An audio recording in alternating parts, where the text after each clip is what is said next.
Okay, so got to be honest, keeping up with all the AI news, it's like drinking from a fire hose these days, It right? really is, yeah. But that's why we do these deep dives. Right. Your chance to kind of cut through all that noise and get to the good stuff, the Exactly. insights that really matter from all those articles and research you sent our way. Absolutely. And you guys definitely gave us a lot to unpack this time. You do have a lot to cover. From Microsoft, like what they're doing in the AI world, so super interesting, to even our good old Chromebooks. Can you believe it?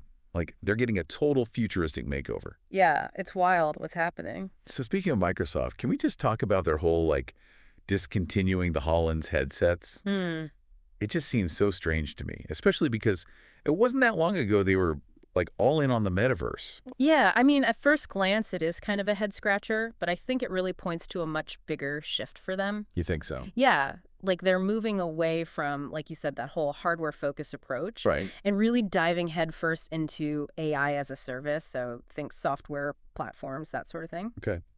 And I think you see this even more with the major Copilot upgrades, right? Yeah. And even those military contracts they got for these enhanced IVS headsets. Yeah, that's true. It's all kind of pointing in that direction. Yeah, and actually, those Copilot upgrades, huge news. They Yeah. really stepped it up with the new redesign. I feel like they're going straight at OpenAI now, Oh, for sure. It's getting competitive.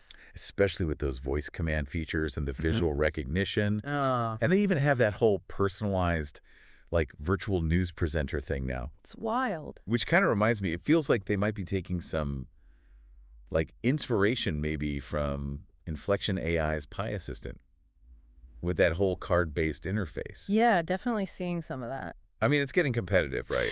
It's really interesting to watch. I think this actually goes way beyond just adding cool new features. Really? Yeah, this is about a fundamental shift in how we're interacting with technology, how we're interacting with computers in general. Oh, interesting. And you can see Microsoft's betting big on a future where it's all about voice and visual cues, you know? That's how we'll be primarily engaging with technology. Okay. And the fact that they're even like incorporating elements from these smaller players like Inflection AI, I think shows they're really serious about staying ahead of the curve. That's true. I mean, innovation really can come from anywhere, right? Oh, absolutely. And speaking of innovation, Yeah. even our trusty Chromebooks, right? I know, right?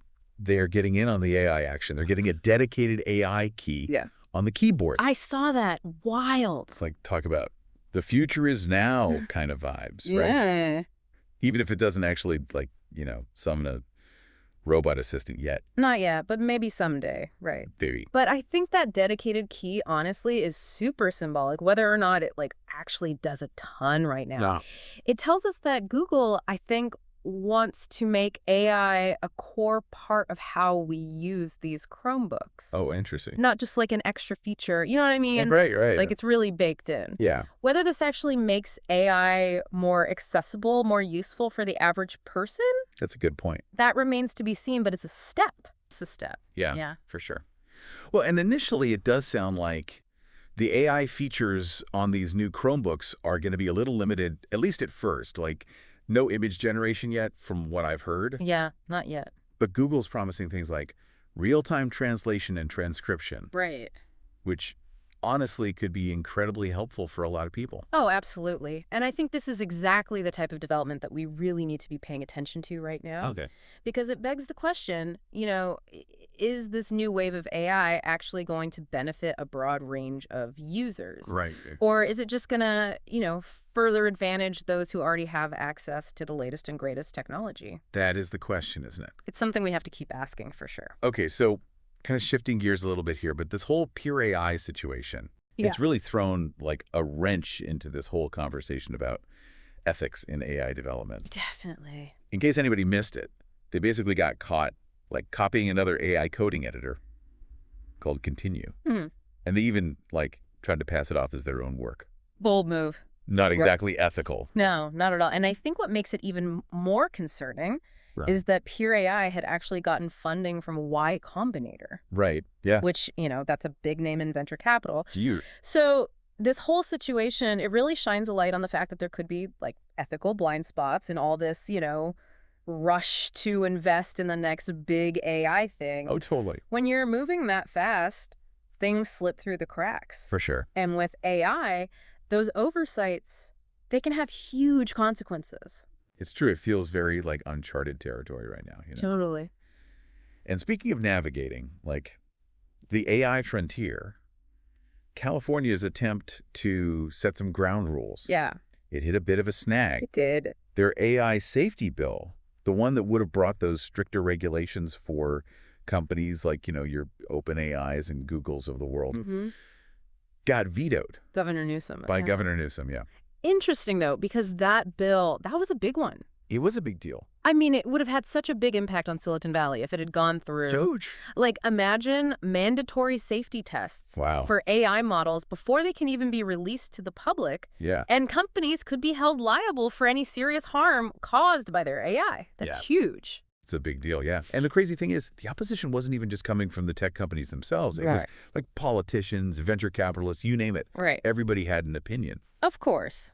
But it is important to note, it wasn't all, like, negative, right? Right. The bill did have some really big supporters. Yeah, it's definitely. I mean, you had Elon Musk Of course. and, like, AI pioneer Jeffrey Hinton in his corner, so that just goes to show how much, like, disagreement there is. Exactly. Yeah, it's so important to understand, like, both sides here. Totally. Because people who were for the bill, they really felt strongly that, the public needs to be protected from any potential harm. Yeah. They were worried about bias, discrimination, even like large-scale economic disruption, all that. But then on the other hand, you have those who were against it, who were worried that, these regulations are going to be way too strict. It's going to stifle innovation, put California's whole tech industry at a global disadvantage. Right. So it's tricky. No easy answers. It's a tough one, for sure.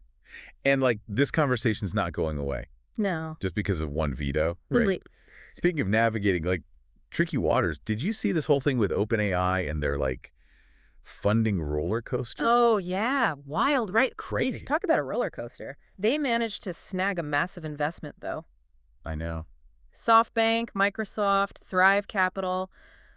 We're talking potentially $150 billion valuation. It's insane. But there's a plot twist. Right. Apple decided to sit this one out. Interesting. It's like even with all the hype, some of these big players are getting a little cautious. Yeah, I think so. Being very strategic about where they put their money. But it definitely doesn't seem like the money's drying up anytime soon, though. No, not at all. The flow of cash into AI research and development, it's not slowing down. Not even a little bit. And it's not just these huge names either. Keep an eye out for companies like Liquid AI. Liquid AI, okay. They're doing something really interesting. They've developed something called LFMs, stands for Liquid Foundation Models.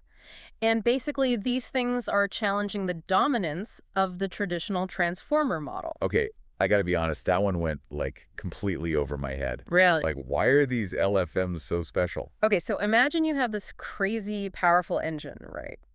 Okay. But it, like, guzzles gas.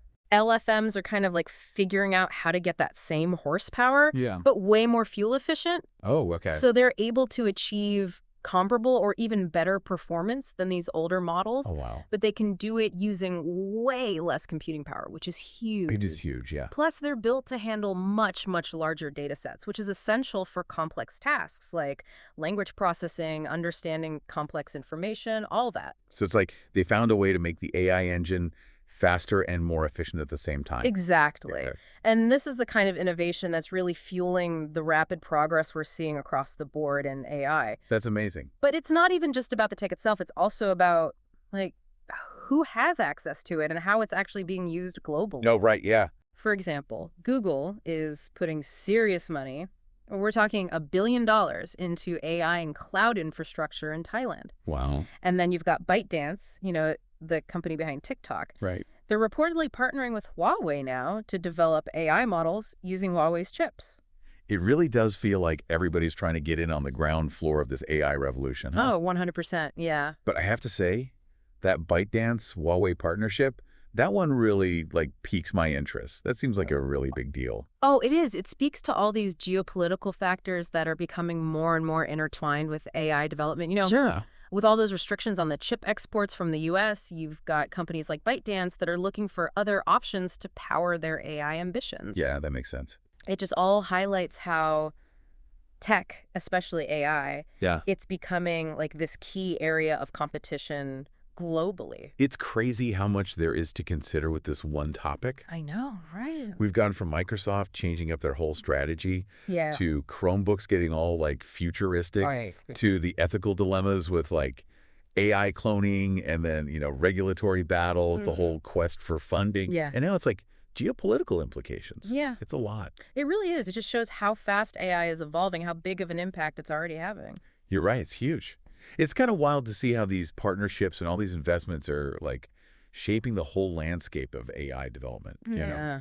But even with all this talk about advancement and progress, we still have things like that pure AI situation, which really brings up those ethical questions, right? It does. About AI cloning and like intellectual property. Yeah, it's a good reminder that we can't forget about the ethical side of things as AI gets more and more advanced, Totally. especially with AI cloning. I mean, the line between getting inspiration from something and straight up copying it, Right. it can get really blurry, and I think pure AI really showed that. It's true. It does feel like we're kind of in this like whole new era of tech development. Yeah, And with that comes a whole new set of challenges. for sure. So like, how do we even begin to make sure that AI is evolving responsibly, especially with how fast things are moving? That's the million-dollar question, right? I think transparency is going to be huge, Okay. and we need it from everyone. Companies, researchers, governments, everybody. Yeah. We need those clear guidelines, those regulations, but they have to be flexible enough to keep up with all the changes. Right, because it's moving so fast. Exactly. But honestly, I think the most important thing is that we're having these open and honest conversations Yes. about both the good and the bad of AI, and we need everybody at the table for those conversations. 100%. It's easy to get caught up in the tech itself, but ultimately it's about us. Yeah, right? always. It's about how we're choosing to use it, how Yeah. we're developing it. Exactly. And that kind of brings us back to something you mentioned earlier, that whole idea of accessibility. Like, how do we make sure these advances are actually benefiting everybody? Right. Such a good point. And that's where I think the conversation around digital equity becomes so important. Yeah. We've got to make sure that everyone has access to the education, the resources, all of that Right. to actually participate in this like AI-driven future. Otherwise, we're just like widening the gap, right? Exactly. We could end up making existing inequalities even worse. It's a lot to think about, but I think they're important questions. Like, we need to be asking these questions if we're serious about this. We do. Yeah. Because the future of AI, it's not set in stone. It's being shaped right now That's a good point. by the choices we're making, the conversations we're having, all of it. So well said. And, for everyone listening, hopefully this deep dive gave you some stuff to think about, maybe sparked your own curiosity about AI and where it's going. I hope so. Because, as always, keep exploring, keep asking questions, and most importantly, keep the conversation going. Absolutely. Until next time.